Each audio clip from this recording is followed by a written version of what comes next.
Bismillahirrahmanirrahim. Assalamualaikum warahmatullahi wabarakatuh.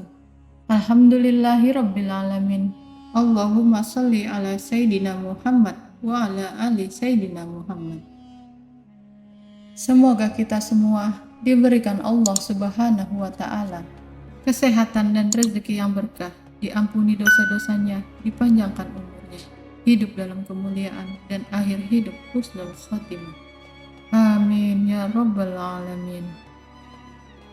Sahabat Khaira yang beriman dan dirahmati Allah, sholat duha merupakan salah satu di antara sholat sunnah yang sangat istimewa, sehingga tak heran sholat duha dianjurkan bagi umat muslim yang menginginkan dicukupkan rezekinya oleh Allah Subhanahu wa Ta'ala. Lalu, kapan waktu yang sesuai untuk mengerjakan sholat duha?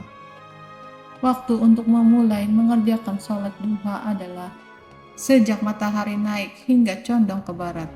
Jika dihitung dengan jam, yakni sekitar jam 7 pagi sampai sebelum jam 12. Akan tetapi lebih utamanya, untuk mengerjakan sholat duha adalah pada seperempat siang, atau di antara jam 8 sampai jam 10 pagi.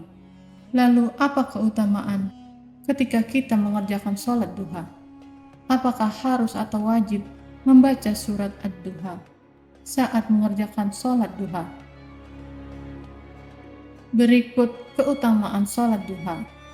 Yang pertama, salah satu wasiat Rasulullah Shallallahu Alaihi Wasallam. Sholat duha diwariskan Rasulullah kepada Abu Hurairah untuk menjadi amal hariannya.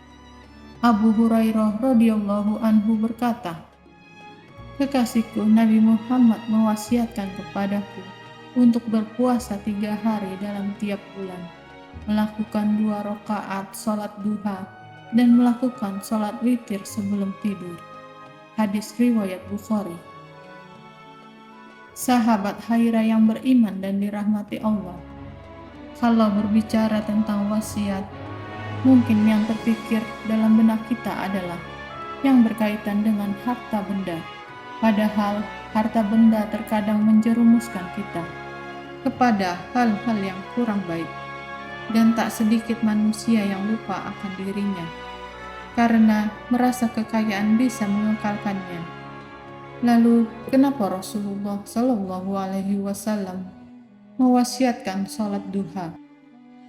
Ketahuilah wahai sahabatku, barang siapa yang mengerjakan sholat duha karena Allah, insya Allah orang tersebut akan mencukupkan rezekinya oleh Allah dan bisa menjadi bekal amal soleh saat kita menghadap kepada Sang Pencipta. Oleh karena itu, bagi sahabatku yang belum sempat mengerjakan sholat duha sampai sekarang, mulailah untuk mencoba mengerjakan sholat duha, karena Rasulullah Shallallahu Alaihi Wasallam telah mewasiatkan kepada seluruh umat muslim dimanapun berada. Yang kedua adalah pahalanya seperti bersedekah pada tiap ruas tulang-tulang Bani Adam. Dalam tubuh manusia terdapat 360 persendian, dan maksudnya seperti bersedekah pada tiap ruas tulang-tulang adalah kita akan mendapatkan ganjaran pahala yang sangat banyak layaknya persendian yang ada pada tubuh kita. Kalau diibaratkan dengan mengerjakan sholat duha, seluruh persendian di tubuh kita akan bergerak, dan setiap gerakan dari tubuh kita akan dihitung sebagai bersedekah. Rasulullah Shallallahu Alaihi Wasallam bersabda, "Pada pagi hari diharuskan bagi seluruh persendian di antara kalian untuk bersedekah. Setiap bacaan tasbih Subhanallah bisa sebagai sedekah.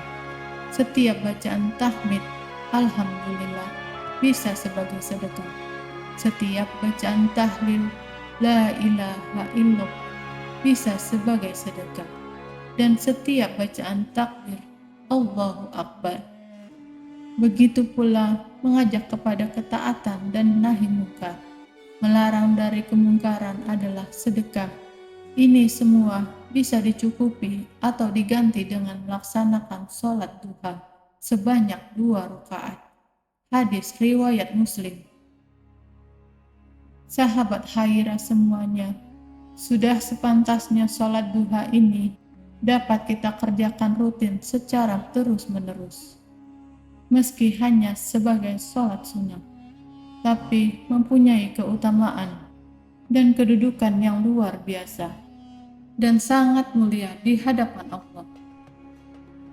Umat muslim semuanya sudah sepatutnya untuk mengerjakan sholat duha ini sebagai bentuk ketaatan kita kepada Allah Subhanahu wa Ta'ala. Yang ketiga adalah sholatnya orang-orang yang bertaubat. Rasulullah Shallallahu Alaihi Wasallam bersabda, sholatnya orang-orang yang bertaubat adalah pada saat berdirinya anak unta karena teriknya matahari. Hadis riwayat Muslim.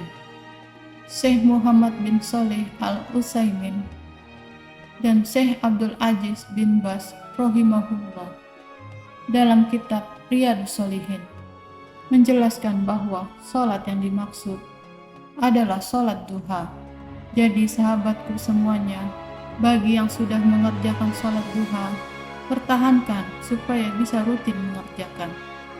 Dan bagi yang belum mengerjakan dan ingin mendapat keutamaan dari sholat duha, cobalah memulai untuk mengerjakan sholat duha. Insya Allah, doa akan lebih cepat diijabah. Rezeki kita akan dicukupkan oleh Allah Subhanahu wa Ta'ala yang menjadi bekal amal soleh, dan masih banyak keutamaan lainnya yang akan kita rasakan dari segi spiritual atau keimanan maupun secara fisik.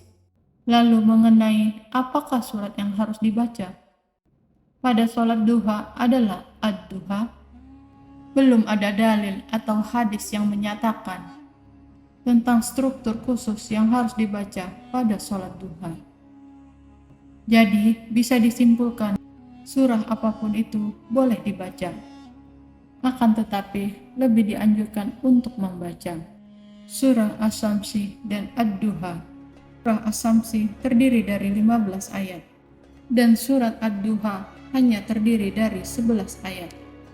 Asy-Syamsi berbicara tentang keberuntungan bagi orang-orang yang mau mensucikan jiwanya dari segala kotoran dosa dan kemaksiatan.